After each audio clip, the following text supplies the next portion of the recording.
Hey guys, it's Metalblade5, and today I'm responding to Game Theory's Mario's Mental Theory. Before I get started, I want to say, like in the Rosalina Unmasked response video, that I am a fan of Game Theory, and I'm not doing this out of spite, and I have nothing against MatPat. I'm making this video because I personally think that this is the worst theory that Game Theory has ever made. A lot of people are going around saying that it's fact, and obviously it's saying that Mario is a sociopath. Another reason why I'm making this video is because a guy called Dafawfulizer also made a response to this video, but he got a lot of dislikes, which don't really understand why. There were some counter-arguments I didn't agree with, but I thought most of his arguments were very good, and some of them I'm actually using in this video because of how good they were. Anyway, I've checked almost every single Mario game. I've checked my evidence over and over again to see if there are any flaws, and today I'm going to be Phoenix Wright and prove that Mario is innocent. So let's get started. First, the evidence goes straight back to where it all began, Donkey Kong. So MatPat, you claim that the plot of Donkey Kong was that Mario was Donkey Kong's master, and that he abused him, which made Donkey Kong kidnap Pauline to get even. And your evidence is Donkey Kong Circus for the Game & Watch, which is a game where you play as Donkey Kong and you have to juggle pineapples and avoid fireballs. But if you mess up, Mario, who's at the side of the screen, laughs at DK. Okay, MatPat, you say that Mario runs this circus where Donkey Kong juggles pineapples and burns his hands, but where's your proof? The game never states that Mario runs the circus, and thus he could be a member of the audience, and somebody in the comments of Dafawfulizer's video, who I can't remember the name of, I apologize for that, said that Mario could be laughing because he thinks it's all fake and just for show. And as Dafawfulizer stated in his video, even if Mario was running the circus, this would only prove that he was an animal abuser early on in his career, and could have changed his ways between then and now. Now we move on to Donkey Kong Jr. Alright MatPat, your evidence states that Mario locks up Donkey Kong and forces Donkey Kong Jr. to cheat death, in quotes, in order to save him. Did you check what the plot of Donkey Kong Jr. actually is? The plot of Donkey Kong Jr. is that Mario is taking Donkey Kong to the zoo, so he can't kidnap Pauline or anyone else ever again. Mario is the good guy in this, and as Dafawfulizer mentioned, he's not forcing Donkey Kong Jr. to do anything. Donkey Kong Jr. just wants to stop Mario from taking his dad to the zoo. By the way, the stress and fear on Donkey Kong Jr.'s face is just his nose. It's not a mouth. And in your evidence about how Mario tries to electrocute Donkey Kong Jr. can easily be debunked by the plot of Donkey Kong Jr. as well, because Mario has most likely been pushed into a tough situation and has no other choice but to try and electrocute DK Jr. to prevent him from freeing Donkey Kong, and the Mario could have changed his ways between then and now argument also applies here. Don't worry, this is the last time that argument's going to come up. Continuing on with the animal abuser evidence, we are given evidence that suggests that Mario abuses wigglers and Cheeps, which MatPat claims to be enemies that don't try to hurt Mario. Let's start with the wigglers. So MatPat, you claim that Mario destroys wigglers' homes and crushes them to death in Super Mario 64 and Super Mario Sunshine. In Super Mario Sunshine, the wiggler is preventing the legendary sandbird from hatching from its egg by standing on top of the biodome, which is preventing the sunlight from reaching it. So Mario had to get rid of the wiggler in order to save an unborn bird. And in the next mission, the wiggler is rampaging across the beach, which puts many innocent lives at risk, so Mario had no choice but to kill the wiggler in order to save all those people. And in Super Mario 64, Mario had practically no knowledge that a wiggler was living in the place he flooded. The only way you could know is if it had Mario look up when you're inside the mountain and see the wiggler up there, which is completely optional. and Mario had no way to leave the place, and he was stuck in a situation of kill or be killed, which meant he had no choice but to kill that Wiggler as well. Now, let's move on to the Cheeps. While Cheeps appear to be minding their own business, they also hurt Mario on contact, and Cheeps usually swim in large numbers, making it hard for Mario to avoid them, which means that Mario has to kill them in order to survive. And there are versions of Cheeps such as Big Bertha, the Porky Puffer, and the purple Cheeps from the new Super Mario Bros. Games that try to kill Mario. Now I move on to the evidence that suggests that Mario mistreats his family and allies. First up is Yoshi. So MatPat, your evidence suggests that Mario mistreats Yoshi is that he punches Yoshi to get him to extend his tongue in Super Mario World. Mario is actually pointing. Now, before anybody says, where's his finger when he points? The explanation for that is that Super Mario World came out in 1990. Animation wasn't perfect at the time. It was only a single frame of animation. So it's likely that Nintendo didn't bother to make a finger as they thought it would be a bit unnecessary and look a little weird. And in New Super Mario Bros. Wii and New Super Mario Bros. U, you can see that Mario points when Yoshi sticks out his tongue. It's hard to see, but it is there. And your next bit of evidence is that Mario drops Yoshi into pits. Well, MatPat, as Dafawfulizer stated in his video, Yoshi's fate is pretty much sealed at this point. Mario has no other option but to jump off Yoshi's back so that they both don't die, so one of them can still finish the adventure. And let me ask you something. Who presses the button to make Mario jump off of Yoshi? The player. The player is forcing Mario to jump off of Yoshi. If Mario dropped Yoshi down a pit in a cutscene or in a scripted event where you have no control over Mario, then it can be used as evidence. But because the player is doing it, we cannot use this as proof. It's kind of like in the Telltale Walking Dead, where you can choose to make Lee a dick. That doesn't mean he is a dick, it just means you chose him to be a dick by choosing all the dick options. So, our next character that MatPat claims that Mario mistreats is Luigi. Okay, MatPat, I definitely agree with what you say about Luigi being one of the sweetest brothers in gaming, but I disagree with all of your evidence. Your first bit of evidence in this part of the video is that Mario mistreats Luigi by not letting Luigi come on some of his adventures, and you say Luigi always asks to come along, but Mario says no. First off, where does Luigi ever ask that? Most of the time, Luigi is too shy or nervous to ask Mario if he can come along, and he usually joins Mario by being either forced to in some way or another, or being right next to Mario when the event happens. Also, MatPat, you claim that Mario tells Luigi that he can't come along to crush Luigi's dreams, but I see it completely differently. There are two explanations for this. One is that in the Dafawfulizer video, he brought up that Mario could be doing this because if something happens somewhere else while Mario is trying to save Peach, then Luigi can go and help. This actually happened in Paper Mario the Thousand Year Door, where Luigi had to save Princess Eclair of the Waffle Kingdom, while Mario was trying to save Peach and find the treasure behind the Thousand Year Door. And the other, which the Dafawfulizer also brought up, and what I thought when I first saw this theory, was that the adventure could be incredibly dangerous, and something horrible could happen to Luigi if Mario let him tag along, which would cause Mario to never forgive himself. And now to the ending of New Super Mario Bros. Wii. MatPat, you claim that Mario doesn't let Luigi into the hot air balloon with him and Peach out of hate towards him.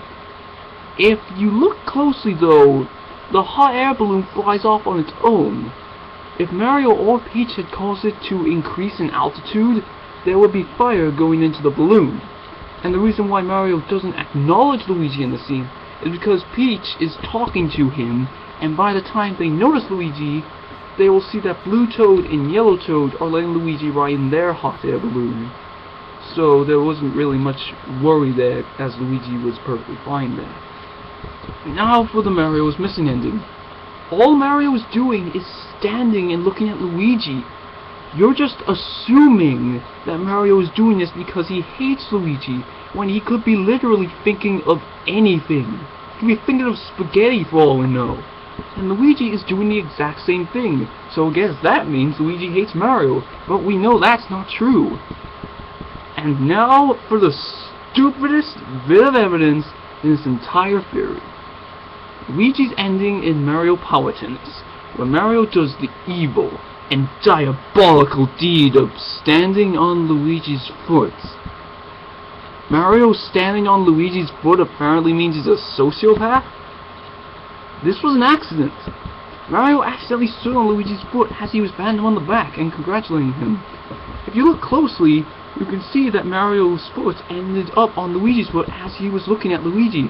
So it was an accident. And before anyone says, well, Mario is grinding his foot into Luigi's, that is just the animation of Mario's legs. If you look at Mario's other leg, you can see it's doing the same animation. And Mario is probably laughing either because of how random it is, because me and my friends laugh at random things all the time, or because Mario might have been teasing Luigi. Jesus, Matt, you're treating it like stepping on someone's foot is just as bad as murdering someone. And if Mario did do it because he was angry at Luigi, then it would be nothing more than brothers fighting, which happens all the time. I have 3 bits of evidence that proves Mario is not a bad brother and doesn't hate Luigi. One is that in Mario and Luigi Partners in Time, there's a part where Mario, Luigi, Baby Mario, and Baby Luigi have to reach Star Road, and there's a giant star door blocking the way who only lets people pass. That's if they have goodness in their hearts. The door lets Mario, which shows that Mario has goodness in his heart, Baby Mario and Baby Luigi pass, but not regular Luigi, because he's a coward. This gives Mario the decision to either find a bunch of blocks to make the door let Luigi in, or go on without Luigi. And guess what Mario does? He finds the blocks with Luigi. If Mario hated Luigi, then he would go on without him. 2 is in the entire Mario and Luigi series. Not only do Mario and Luigi work as a great team in these games, but if Luigi falls in battle and you make Mario run, then he will pick up Luigi's unconscious body and run away with him. If he was a sociopath, then he would leave Luigi to die. And finally, which is what Dafawfulizer also brought up in his video, is the ending of Luigi's Mansion 2, or Luigi's Mansion Dark Moon as it's called in America. In the ending, Mario is very kind to Luigi, but I don't want to spoil the ending for those who haven't beaten the game, so I'll leave a link in the description. And in case anyone says, Luigi's Mansion 2 came out after the episode Game Theory. No, it did not. Luigi's Mansion 2 came out in March 2013. And this episode of Game Theory was uploaded in October 2013. Anyway, on to the evidence in part 2. So, Pat, your first bit of evidence in part 2 of this theory is that Mario is a womanizer. And you try to convince us by using 2 women. The first being Pauline, Mario's ex-girlfriend from Donkey Kong. You obviously show us Pauline's presence in the Mario vs. Donkey Kong series, where she's Mario's special guest, and that there's no sign of Peach. Then you say, and I quote, "Now, as a committed man myself, I speak with authority when I say you do not invite another woman as your date to any sort of function ever, especially if she is a former girlfriend." The major flaw with this evidence, though, is that you assume that Mario and Pauline are still in a relationship, when they are not. You can break up with someone and still be just friends. It happens a lot. And that voice clip of Pauline saying, "Oh, Mario," can only work so far. If it means anything, then it only tells us that Pauline might still have feelings for Mario, but Mario doesn't feel the same way anymore. There's also an explanation for why Pauline is Mario's special guest and not Peach, other than the obvious answer of it's a throwback to the original Donkey Kong. This explanation, which the Dafawfulizer and myself both came up with, is that Peach is obviously the princess of the Mushroom Kingdom, so she would probably have to go on foreign affairs from time to time, like with all royalty. and politicians.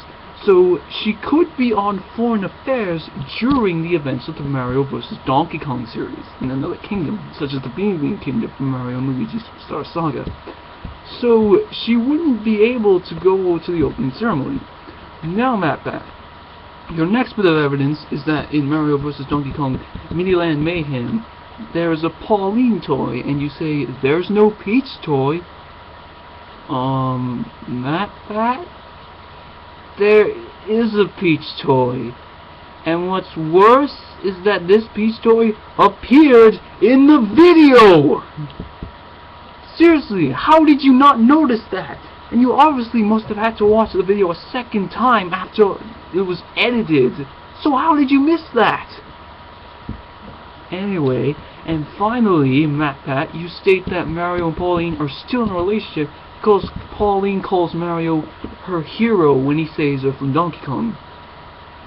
Of course Pauline's gonna call Mario her hero since, you know, he saved her from a giant gorilla wearing a necktie.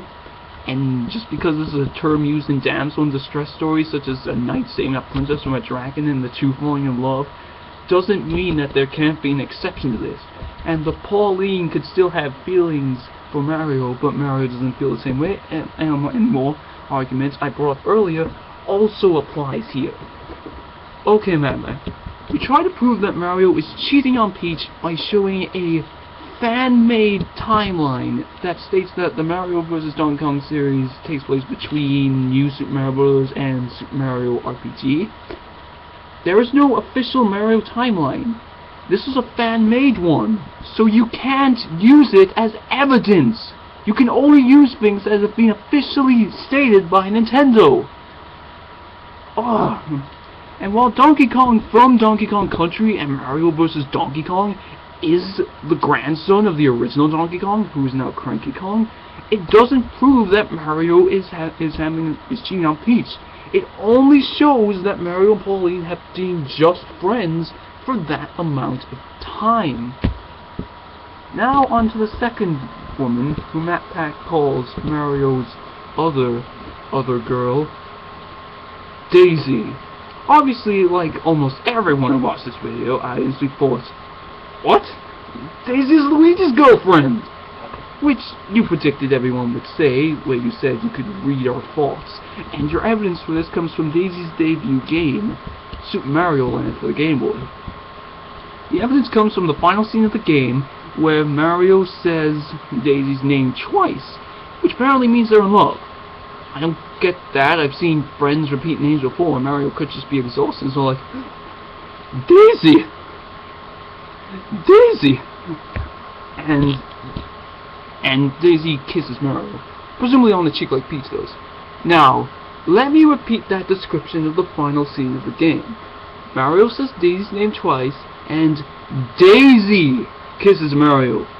Daisy is kissing Mario, but not the other way around. And something similar to my Pauline argument can also apply here, in which Daisy could have had feelings for Mario first, but ended up having feelings for Luigi.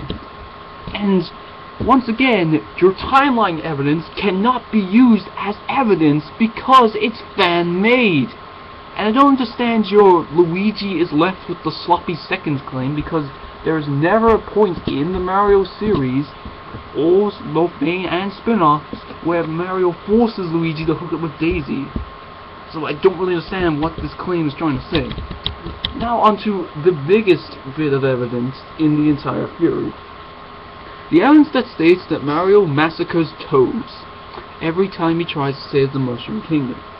MatPat's evidence to back this up is from the instruction manual of the original Super Mario Bros., which says, the quiet, peace-loving mushroom people will turn into mere stones, bricks, and even field horsehair plants, and the only one who can undo the magic is the Princess Toadstool.